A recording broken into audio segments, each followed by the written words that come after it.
from and how we're getting there. Most importantly, how in the world we're going to still survive Trump at this rate.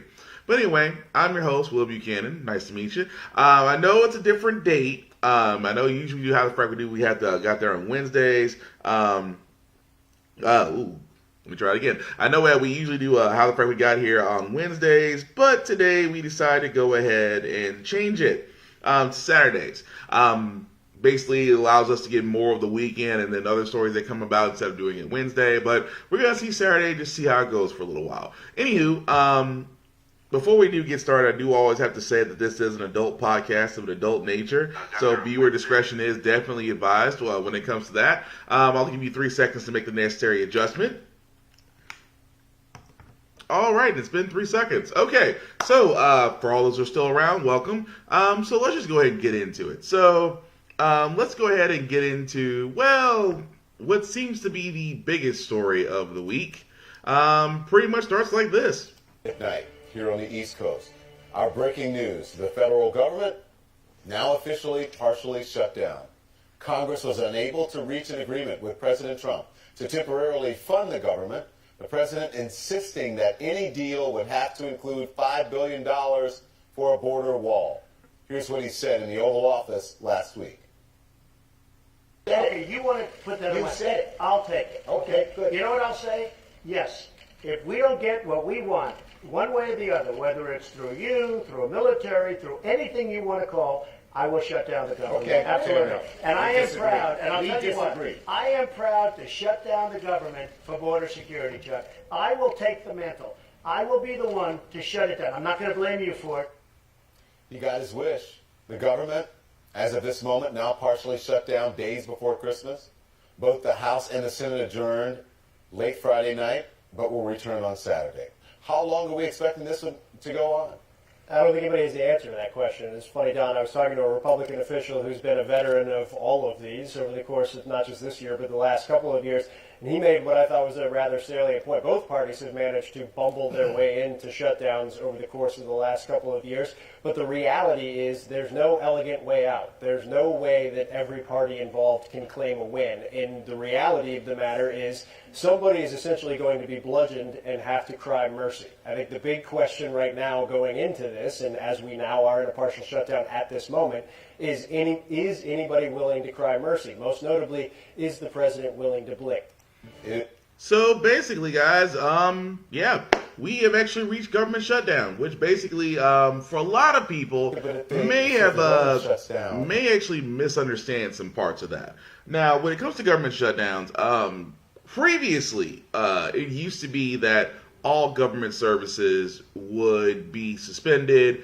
If you work for the government, you probably get a paycheck. So this is a partial one only because that earlier in the year, they were able to pass a bill that actually sustained 83% of the government. So that means the rest over is not covered. So basically, what does this mean? Well, this basically means that 420,000 government workers are going to be without pay. That includes 4,100 federal law enforcement, 42,000 the Coast Guard, 52,000 of the IRS. So if you're dealing with the IRS right now, good luck, because 52,000 employees will not be working because basically they can't pay them. And it's also, and what is amazing to me, what is truly amazing to me about that is just that the only reason that this is being held up is because Baby Orange wants his wall. And other supporters want his wall. And for the life of me, I will never understand it. Okay, so this is probably going to be a partial rant, so I do apologize. Trump has been hinting about this wall since his campaign. You know, the whole thing about we're going to build a beautiful wall. It's going to be a big wall. It's going to keep everybody out. It's going to be big. It's going to be beautiful. You're going to love it, believe me. And Mexico's going to pay for it, okay? Mexico's going to foot the bill. Mexico is still laughing at us. Mexico still laughs at us every time that's being said. That is what's so funny to me. It's still being said Mexico's going to pay for it. And Mexico's like, no, the fuck we're not. I'm like, and it's kind of funny where Mexico turns around and says, well, if you get the funding for this wall, who the fuck's going to build it? Because it ain't going to be us. And not to quote a D.L. Hughley joke, but good luck on Trump trying to get black folks to build that wall. You've been getting free labor out of us for a long time. That shit's not happening today. But it is amazing to me that when you hear government shutdown, it's like people automatically think, oh, well, if you get food stamps, if you get assistance, if you're with the VA and all these things. And initially it would be right if it was a full shutdown. But those actual services are still being covered. The partial shutdown means that unfortunately, over almost close to 440,000 workers will not get paid. And it sucks because we're not too far off from Christmas time. You're not too far off from New Year's. And we all know the first of the month. You can party all you want to on New Year's Eve, but if you don't pay that rent by the 5th, you really don't got a place to stay. And it sucks for people because you would think that a federal government literally is a guaranteed paycheck because, hey, you work for the government. Now, I always thought it was interesting where in a government shutdown, representatives, senators are still getting paid. And the thing about that is, what annoys me so, is that how in the world in a government shutdown do politicians still have their rights and still have their privileges? I should say, I wouldn't say rights, but have privileges. Privileges being the simple fact of the matter is that their travel, their pay, their health care, pretty much everything under the sun is still government paid, even in the midst of a shutdown. While you have federal workers who are literally worried. For those that are a part of that said group I just talked about, they're literally worried about, when it's going to end or, any event. And now there is a thing about, yes, when the government does get, it sounds like the government sounds like a goddamn light bill. But when the government basically ends shutdown, becomes active again, then yes, those federal workers will get back pay. But again, if that is your only job, then you can understand why the level of really anger, really frustration, because you're telling me that the Republicans, which is funny because before this deal started, and I couldn't find video on this because before it started, before the government shutdown actually happened as of midnight last night, they have actually passed a resolution, a stopgap measure, to extend it.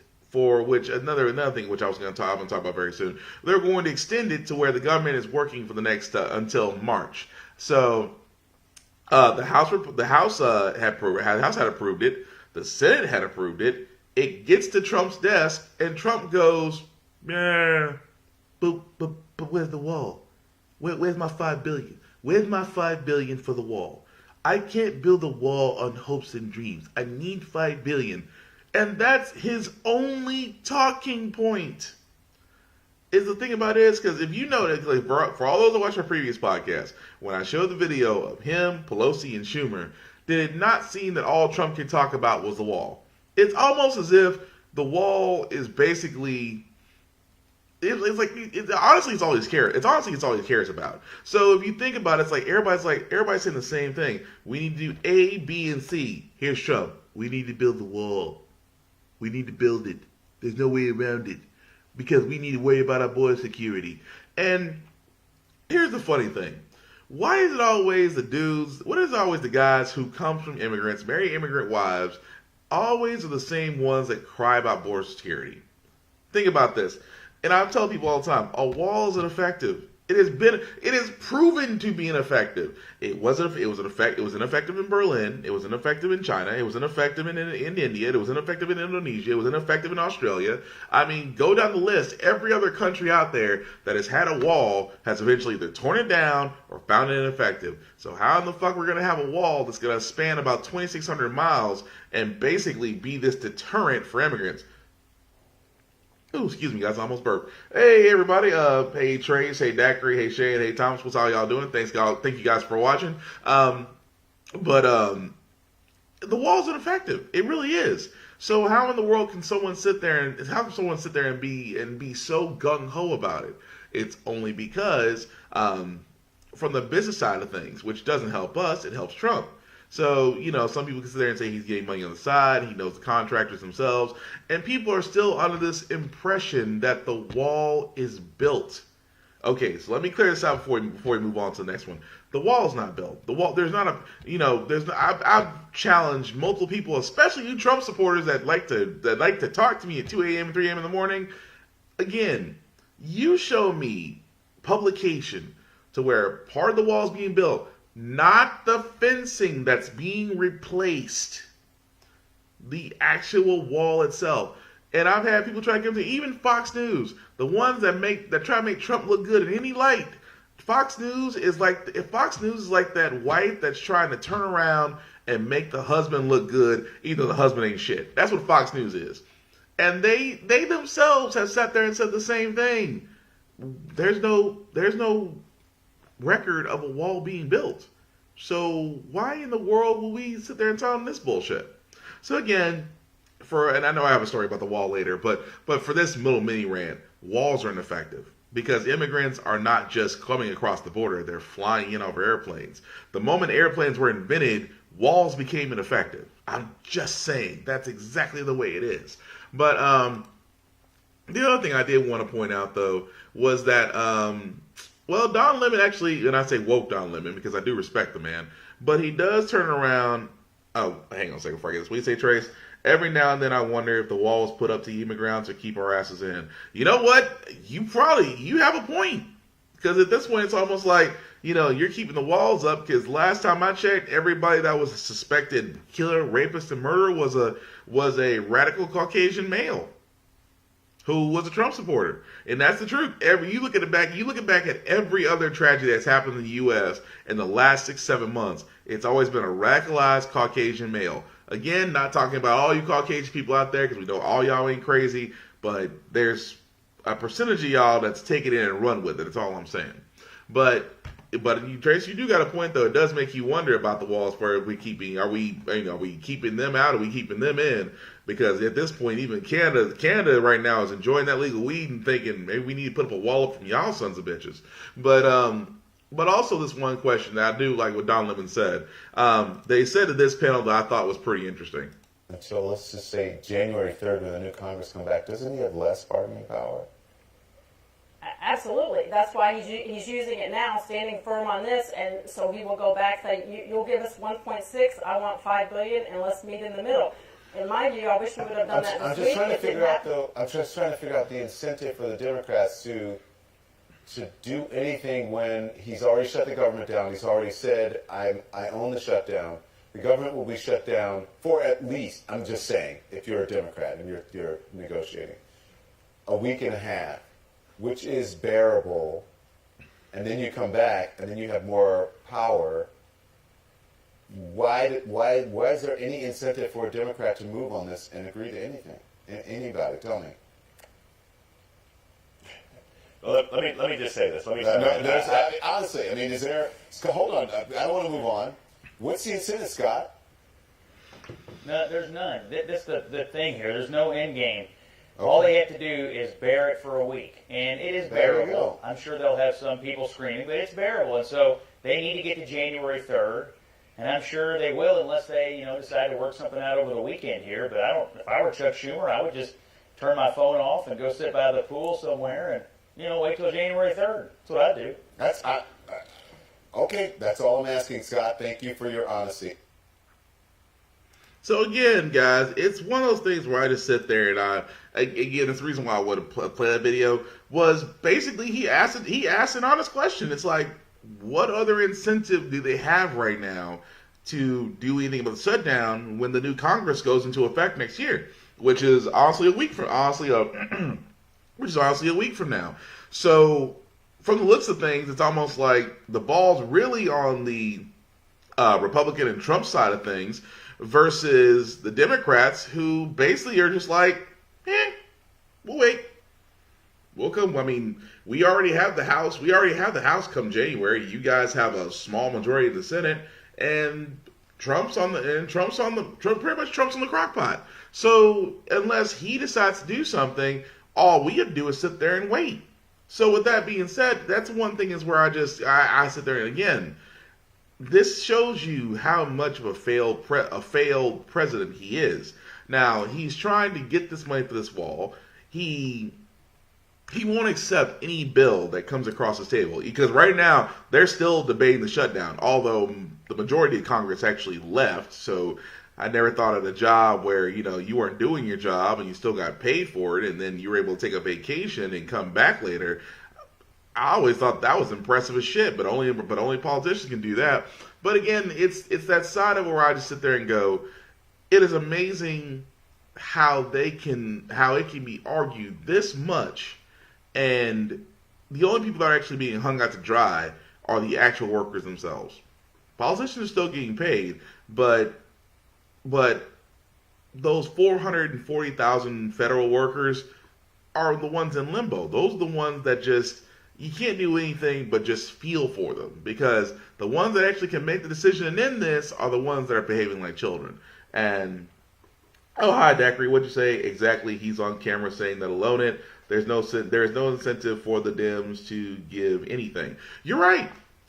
Because Trump, and this is why I say Chuck Schumer was brilliant in doing that. Because not only do you have Trump on camera saying, if the government shuts down, it's me, I own it, there's no ifs, ands, or buts, it falls with me. So if the government shut down, it's going to be like, said tape. It's like playing the instant replay in football. It's like, well, who caused this? Let's go to the tape. You. So again, it's that thing of where I just sit there and I say, this shows how ineffective he is, because when you think about the simple fact that he's caught on tape pretty much saying, I will own the shutdown if it happens. Well, that was all too much reality, simply put, because you wanted that wall so bad and none of the bills were doing it. And it's funny because the House had passed a bill knowing it wasn't going to get to the Senate. The Senate barely had a small majority, but still needed 60 Democrats to jump onto this, and every Democrat said, hell no. We're not paying for this bullshit. So again, it's one of those things where it's like, you can't sit there. Trump can't honestly not sit there and say, well, it's just that the Democrats own the shutdown. No, you did. But again, it comes back to that whole thing of just, when you're talking with a child and the child believes it's right, it's not going to listen to reason. But aside from that, there was another story that was coming out that Trump also did. That's pretty much got some people on the same different sides. But I'll let y'all listen to this.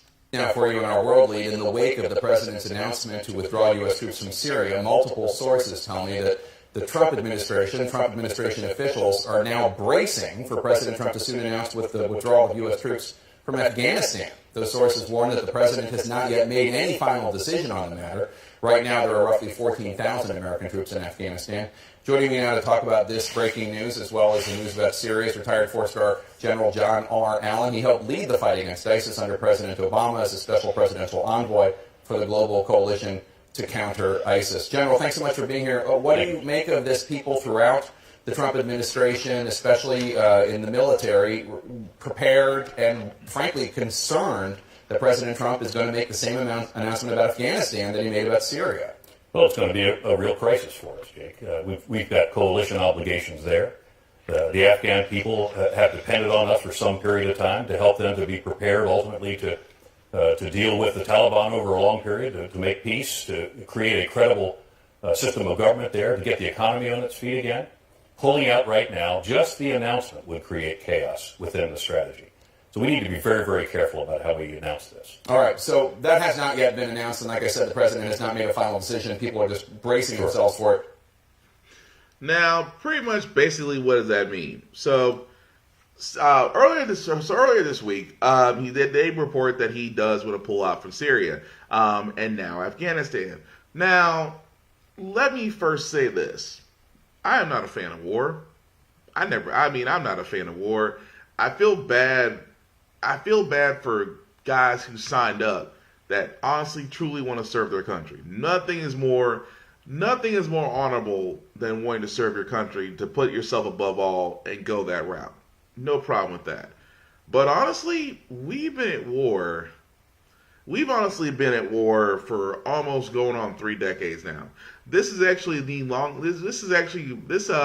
this war that we're having in the Middle East across different theaters of war, across Iraq, across Syria, across Afghanistan, and other parts in the other parts of the European Union, but it gets to a point to where how is it that are we a country that has finally been so tired of war? Because granted during the U.S.'s inception, a majority of its time being was always spent in war, but it's almost along the lines of now it's just 30 years and we're still on war fronts in areas that, well, honestly have nothing to do with us.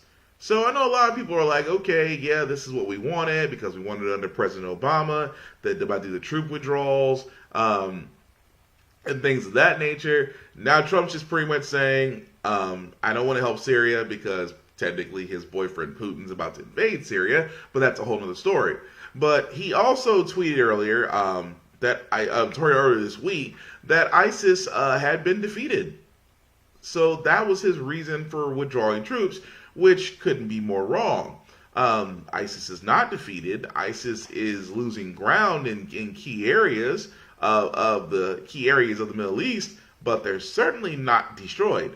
So it was interesting when he posted that. He posted that tweet. Then he turned around and sat there and said, "It's time for the other.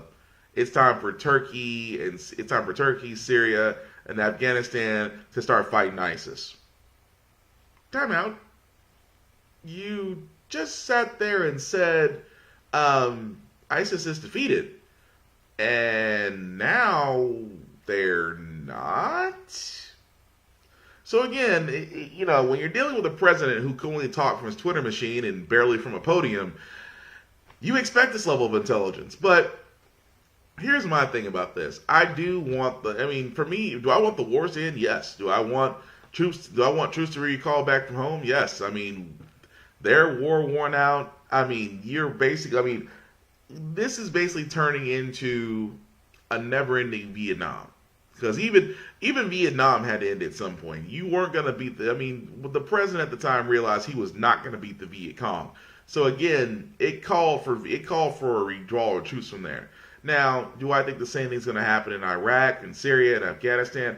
I hope it does. Now, do I think it needs to happen at this time? No, there does need to be some withdrawal. But again, when the black guy was in charge, he actually had a plan. He actually had a plan to withdraw troops slowly but surely to the point to where the native forces won't be overwhelmed.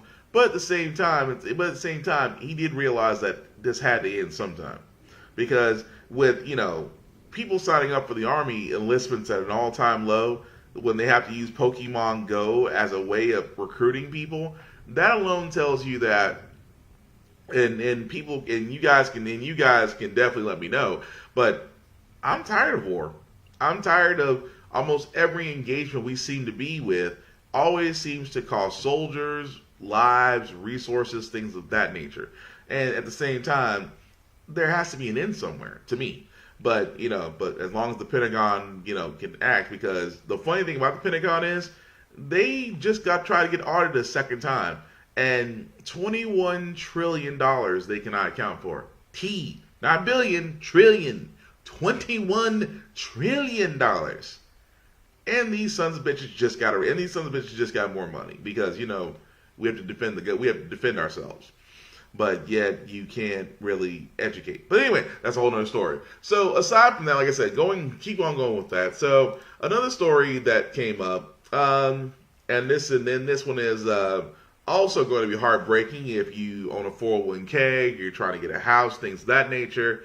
It's talking about the Fed rate, the federal interest rate is actually being risen up again. Now, the thing about how the Fed how the federal rate works, because they raise interest rates. Basically, interest rates are basically what the stock market and banks and lenders all go together. Now, keep in mind, this is now the third raise in the same year. That's unprecedented. It's never happened before. I can't say unprecedented today. I can't say most words today. So it's never been done before where the federal interest rate has been risen 3 times in the same year. In the same year. It's only been risen in every other presidency at least once every 4 years. But in this presidency that we have, it's been raised 3 times. So what does that basically mean? Well, banks and lenders are going to be very, very skittish when they come to lending now. That does mean there's going to be tighter restrictions on loans. Going to be definitely the stock market is definitely going to feel it, because not too many people are going to be that. Not too many people that do stocks, tradings, things of that nature. They are going to be very skittish and cautious, which means that there's probably going to be a lot of selling of stock, or just holding to see what happens. Because again, when federal interest rates rise, that definitely does mean the stock market takes a dive, which is already nosediving and still nosediving from the last time we talked. Like I said last Wednesday when I was talking about the stock market, it down 800 points. They said it recovered, but not really by much, because it's still going down as of today, especially with the government shutdown lending. But again, if you're trying to get a house, a car, a loan, things of that nature, it does affect that, because in the end you could ultimately wind up paying more. Does that suck? Absolutely, because at the same time, the interest rate is only raised when they believe that there's market confidence that there's going to be a lot of consumer spending, which may not be the case, and especially in this upcoming year, just because of the fact of the matter of the tariffs that we have going on. And like I said about tariffs in my previous podcast, they're just taxes on imported and exporting goods. Baby Orange has put tariffs on goods that are coming in, of course.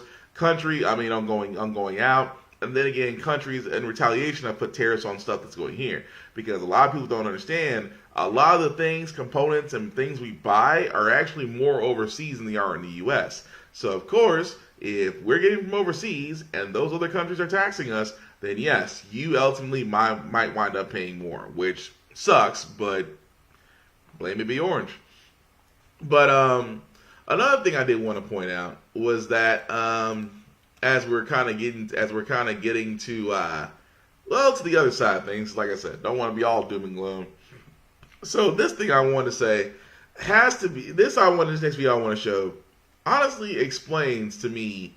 I never understood Trump supporters. Well, I try to understand Trump supporters because, like I said, a lot of you guys actually do watch this. A lot of you guys actually do watch this page. I watch my podcast, which I'm thankful for. But I always keep on saying I don't understand how Trump supporters can take it and run with stuff and still be faithful.